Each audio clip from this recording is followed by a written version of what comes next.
The world remembers the Aztecs for their shimmering temples, their vast empire built upon lakes and floating gardens, their astonishing mastery of astronomy, art, and warfare. Yet beneath this brilliance lay shadows so dark they strike fear even centuries later. Among these shadows were rituals and practices that reveal how power, sex, and violence intertwined in ways that stripped human beings of their dignity. It is within this haunting landscape that we uncover one of the most disturbing aspects of Aztec life: the horrific sexual practices tied to their gods, their rituals, and their hunger for domination. Imagine stepping into the grand capital of the beating heart of the Aztec Empire. The air hums with life, the scent of roasted maize drifts through the streets, and lake water glimmers around causeways filled with traders, priests, warriors, and slaves. On the surface, it is a marvel of human ingenuity. But not far from the bustling market stands the Great Pyramid, the Templo Mayor's steps, stained dark from centuries of blood. It was here that the human body was turned into both sacrifice and spectacle, where rituals of death were tied not only to religion, but also to sex, and where power was enforced not just with blades, but through the violation of the most intimate boundaries. The Aztec worldview saw life and death as bound in an endless cycle. To them, the gods demanded blood, demanded flesh, demanded bodies to maintain the balance of the universe. But the hunger of these gods extended further than ritual sacrifice. It reached into sexual exploitation. Captives taken in war were not only destined to be sacrificed, many were also subjected to humiliations that crushed their spirit before the final blade struck. Women, in particular, bore the brunt of this cruelty. Enslaved women were forced to serve as sexual property of warriors, priests, and rulers, their bodies treated as extensions of the empire's power. What they endured was not considered shameful by the Aztecs, but rather sacred offerings, meant to please gods who thrived on human suffering. Yet this story is not only about cruelty, it is about the silenced voices of those who endured it. Picture a young woman, torn from her homeland after a battle, bound in ropes, her eyes filled with terror as she is paraded into. She does not understand the language spoken around her. She cannot comprehend why her captors call her tribute or gift. What she soon realizes is that her life is no longer hers, belongs to men who see her as a vessel, to priests who justify her abuse as sacred, to gods who demand her body as well as her blood. This is where power and religion become indistinguishable from sexual violence. Her cries do not reach the heavens. They are drowned in the beating drums of the temple. Aztec rulers themselves became embodiments of this domination. The emperor, or Tlatoani, was not merely a political leader but seen as semi-divine. His access to sexual partners, whether wives, concubines, or enslaved captives, was nearly limitless. These relationships were rarely consensual. Behind the splendor of the palace walls, countless women lived as prisoners of luxury, forced to bear children that extended the empire's bloodline, or raised as offerings for future rituals. Their identities faded into anonymity, remembered not as individuals but as tools in the machinery of empire. The scars they carried, both physical and unseen, tell a story that has rarely been spoken in Historia. Story of women erased, their suffering hidden beneath the golden glow of Aztec legend. But men, too, were victims of sexual brutality in this world. In some rituals, male captives were dressed as gods, adorned in feathers, jewels, and paint. treated with respect only to be humiliated before the end. Some accounts suggest these captives were forced into sexual acts as part of their divine role, an inversion of dignity meant to remind all of the absolute power of the Aztec state. To be honored like a god but used like an object was the ultimate cruelty. Sexuality in this context was not about pleasure or intimacy. It was about domination, control, and stripping away humanity until nothing remained but submission to empire and deity alike. One of the most disturbing practices involved children. The Aztecs believed that child sacrifices brought rain, fertility, and agricultural bounty. These children, some barely able to walk, were chosen for their innocence and purity. But before their deaths, there are accounts that they were subjected to rituals that blurred the line between sacred symbolism and grotesque violation. The bodies of these children, too young to understand what was happening, became arenas where adults projected their religious fears and power struggles. In the name of gods like Tlaloc, the rainbringer, innocence was stolen in ways that scarred not just individuals but entire communities forced to witness and comply. When we speak of horrific sexual practices in this empire, we are not simply listing acts, we are revealing a deeper truth. Sexuality was weaponized. It was taken from a place of intimacy and transformed into a tool of terror. Where most cultures might revere love, partnership, or the sacredness of creation, the Aztec elite twisted these concepts into mechanisms of domination. The result was a society where fear was instilled not just by death, but by the constant possibility of humiliation, exploitation, and the loss of bodily autonomy. And yet, amidst the darkness, there were voices of resistance, though faint. Though crushed by empire, they flicker like sparks in history. Stories whispered among enslaved women about escape, about hope. Acts of defiance, where captives refused to submit, choosing death before dishonor. Mothers who clung to their children, refusing to let them be taken, until they were torn apart by soldiers. These acts remind us that even in the face of unimaginable cruelty, the human spirit sought dignity. And that search for dignity is where this story truly connects with us today, because what we are confronting here is not just Aztec history, it is a mirror to the long human struggle against domination. The story of sexual violence as a tool of control is not unique to one empire. It echoes across continents and centuries. It echoes in the transatlantic slave trade, where millions of Africans were stripped of their humanity, their bodies commodified, in ways chillingly similar to those endured. And echoes in the plantations of the Americas, where enslaved black women were subjected to abuse under the guise of property rights. It echoes in prisons, in wars, in every place where power twists intimacy into terror. The Aztec story is not merely about the past. It is about recognizing patterns that persist when humanity loses sight of dignity.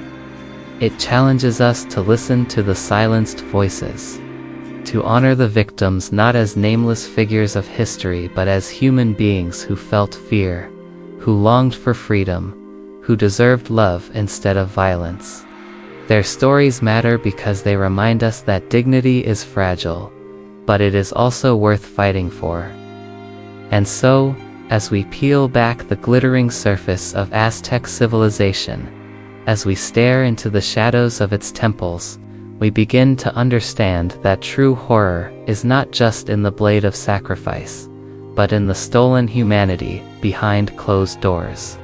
These stories, once buried, demand to be told, not to sensationalize, but to humanize. To ensure that the world does not forget those who were silenced by power and ritual. The horror of the Aztec world was not only in the acts themselves, but in how they were woven into daily life, normalized by religion, and glorified as a path to honor. To outsiders, these practices appear unthinkable, but within they were justified as divine necessity. That is perhaps the most chilling truth: how brutality can become ritual, how cruelty can masquerade as sacred duty, and how human beings can be conditioned to accept suffering as destiny. When we examine the most horrific sexual practices of the Aztecs, we must not only recount what happened, we must also ask how a civilization of such brilliance could find meaning in acts that shattered so many lives. Consider the ritual of the acceptly living embodiments of gods chosen from among captives or slaves. These individuals were dressed in finery, pampered, and revered as divine for a season. To the outside eye, it might have seemed an honor. But beneath the jewels and feathers lay unspeakable torment. Some were forced into roles that demanded sexual submission, their bodies shared among priests or noblemen under the pretense of honoring the gods they represented. For months they lived in a cage of silk, outwardly glorified but inwardly stripped of dignity. And when their role was complete, they were sacrificed, hearts ripped from their chests, their bodies discarded, to live as a god but die as an object. This was the cruel irony of empire. Women bore perhaps the heaviest chains. Aztec society saw them as life-givers, bound to fertility and childbirth. Yet, in this reverence lay exploitation. Wives of nobles and priests were often treated as possessions, symbols of alliance between powerful families, with little say in their own futures. Concubines and enslaved women suffered worse. They were offered as prizes to warriors returning from conquest, tokens of victory to remind all that the empire's power extended into the most intimate parts of human existence. Their bodies became the battleground where conquest was inscribed, a silent testimony to domination more enduring than sword or spear. Even childbirth itself carried shadows. Women who died giving birth were honored as warriors fallen in battle, but this honor masked the reality of pressure and pain. Mothers were expected to produce not only children but future sacrifices. Their wombs became the empire's lifeline, and in this way, even the sacred act of birth was entangled with the machinery of death. The intimacy of creation was chained to the violence of destruction. Children, too, were ensnared in this system. Their innocence was not protection but currency. To the Aztecs, a child's tears were sacred, believed to summon the rains when offered to the god Tlaloc. Before sacrifice, children were made to weep, sometimes through terror or even pain inflicted deliberately. Accounts suggest that in some cases, children were subjected to ritual abuse meant to heighten their fear. Their vulnerability turned into sacred energy. Sexual innocence was neither respected nor shielded, it was consumed. Imagine a small child, barely able to grasp the meaning of the world, forced into terror so that adults could read their tears as signs of divine favor. This is the part of the story that shatters the heart most deeply. The priests, the keepers of ritual, were not exempt from cruelty either. Some were expected to undergo sexual abstinence as a sign of purity, but others were given access to captives and slaves as part of their sacred role. The contradiction is stark: publicly revered for holiness, privately enabled to commit acts of violation. And in this contradiction lies the truth of power. It is rarely about consistency, but about control.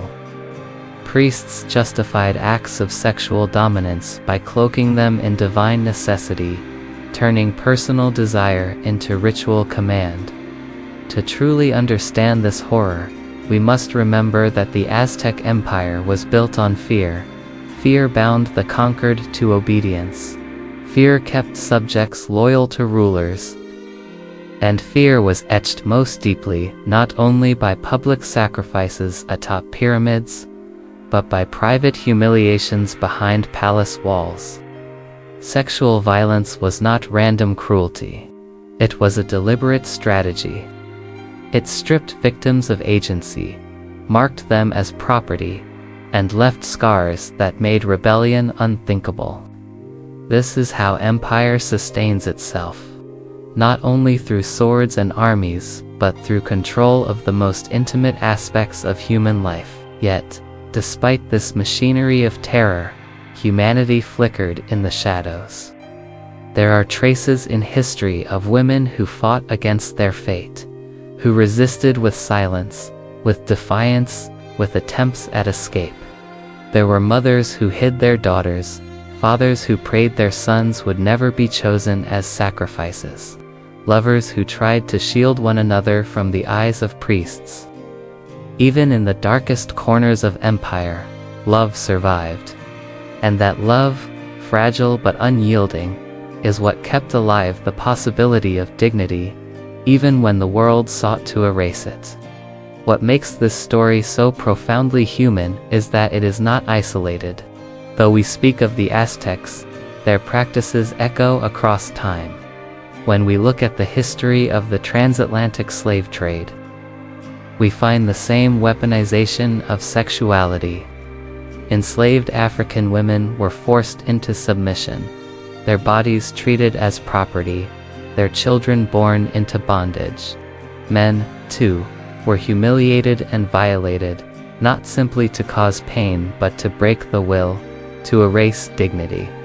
The plantations of the Americas, centuries after it became new temples where exploitation was justified by power. These echoes stretch into modern history as well. In prisons where sexual violence is used to maintain dominance. In wars where women are taken as spoils, stripped of identity to send a message to enemy men. In communities where silence hides abuse behind walls of respectability. What happened in the Aztec Empire is part of a continuum, a grim reminder that whenever power forgets humanity, the body becomes battlefield. So why tell this story?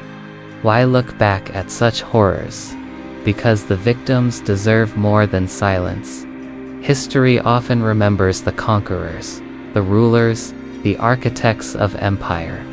But beneath the stone pyramids and golden masks, lived ordinary people, women, men, and children whose suffering was erased.